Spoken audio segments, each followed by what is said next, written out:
මොහොතක් සිතන්න අපේ ජීවිතේ සීමාවන් තීරණය කරන්නේ කවුද?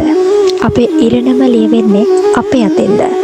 නැත්නම් අපට ලැබෙන සම්පත් වලින්ද?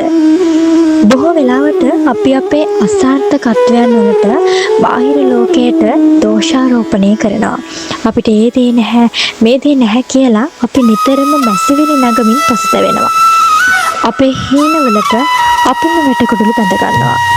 ඒත් අදම ඔබට කියන්නේ උපතින්ම Tamanගේ අත් සහ පායුගල අහිමිව මෙලොවට බිහිවුණු ඒත් අද මුළු ලෝකයටම බලාපොරොත්තුවේ ආලෝකයක් වුණු අසිරිමත් මිනිසෙකුගේ අපරාධිත ජීවන අත්දැකීමයි.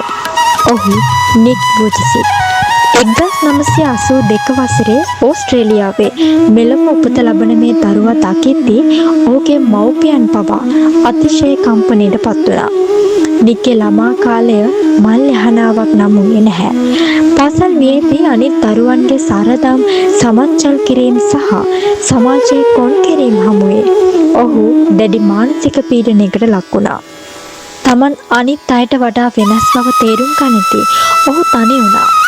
වයස අවුරුදු 10ේදී නික් තීරණය කළා මේ වේදනාකාරී ජීවිතේ නතර කරන්න. ඔහු Tamanගේම නිවසේ නාන තටාකයේ කිලිලා මේ යන්න උත්සාහ කළේ. ඒ දරා ගන්න බැරි තනිකම, වේදනාව සහ අසරණකම නිසායි. නමුත් ඒ තීරණාත්මක මොහොතේ ඔහුට රූපයක් නැවී පෙනුණා. ඒ ඔහුගේ ආදරණීය මව්පියන්ගේ රූපය. මම මැරුණොත් මගේ මව්පියන් කොතරම්නම් දුක් වේද? මගේ වියව වුන් දරාගන්නේ කොහොමද කියලා ඔහුට හිතුණා. ඒ උතුම් ආදරය ඔහුට මැරෙන්න දුන්නේ නැහැ. එදා ඔහු අලුත් තීරණයක් ගත්තා. Tamanට නැති දේ ගැන හිතලා අඬන එක නතර කරලා Tamanට ඇති දේ තුලින් ලෝකේ දකින්න ඔහු අදිෂ්ඨාන කරගත්තා. නික් Tamanගේ සිරුරේ තිබුණ කුඩා පාඇඟිල්ලෙන් ලියන්න පරිගණකේ පාවිච්චි කරන්න විතරක් නෙවෙයි තනිවම Tamanගේ දෛනික වැඩ කටයුතු කරගන්න පවා පුහුණු වුණා.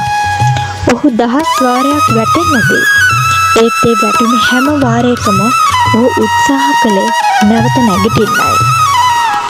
ඔහුගේ නොපසුබට උත්සාහය ඔහුගේ ධෛර්යය වෙනස් කළා. අද නික් වුජසික් කියලා කියන්නේ ලෝක ප්‍රකට දේශකයෙක්, සාර්ථක ව්‍යාපාරිකයෙක්, ඒ වගේම දරුවන් දෙදෙනෙකුගේ ආදරණීය පියෙක්. ඔහු පවසන්නේ සැබෑ ආබාධිත භාවයේ තිබෙන්නේ ඔබේ ශරීරයේ නොව ඔබේ මනස තුල පවතින බිය සහ අවිශ්වාසය තුල බවයි. අත්පා නැති නික්ට අහස උසට සිහින දකින්නට සහ ඒ සිහින හැබෑ කරගන්නට හැකි වුණා නම් අතපය හතර හොඳ තිබෙන අපට අපේ ඉලක්ක කරා යන්නට බැරි ඇයි? ඔහු වරක් පැවසුවා මම 100 වතාවක් වැටි 100 වතාවම නැගිටීමට උත්සාහ නොකළහොත් මට කිසිදා නැගිටීමට නොහැකිව නැතයි කියා. ජීවිතය කියන්නේ ගැටලු දහසක් මැදින් යන සුන්දර ගමනක් බවත් අමාරුම මාවත් අවසානයේ සුන්දර ගමනාන්තයක් ඇති බවත් ඔහු අපට ඔප්පු කර පෙන්නනවා. ඉතින් ඔබත් ඔබේ අභියෝගය ඔබේ ජයග්‍රහණයේ ඉනිමඟ කරගන්න වැටුණු හැම වෙලාවකම පසුබසින්නේ නැතිව නැගිටින්න උත්සාහ කරන්න. බාධකෙන්නේ ඔබව නැවැත්වීමට නෙවෙයි ඔබේ සැබෑ ශක්තිය ලෝකයට පෙන්වීමටයි.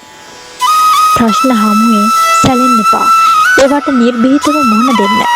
හෙට දවස ඔබට තවත් අලුත් බලාපොරොත්තුවක් සහ අලුත් ජයග්‍රහණයක් ගෙනෙනවා නොඅනුමානයි. ඉතින් ඔබට ජයග්‍රහණය සහ අර්ථවත් දවසක් ප්‍රාර්ථනා කරනවා.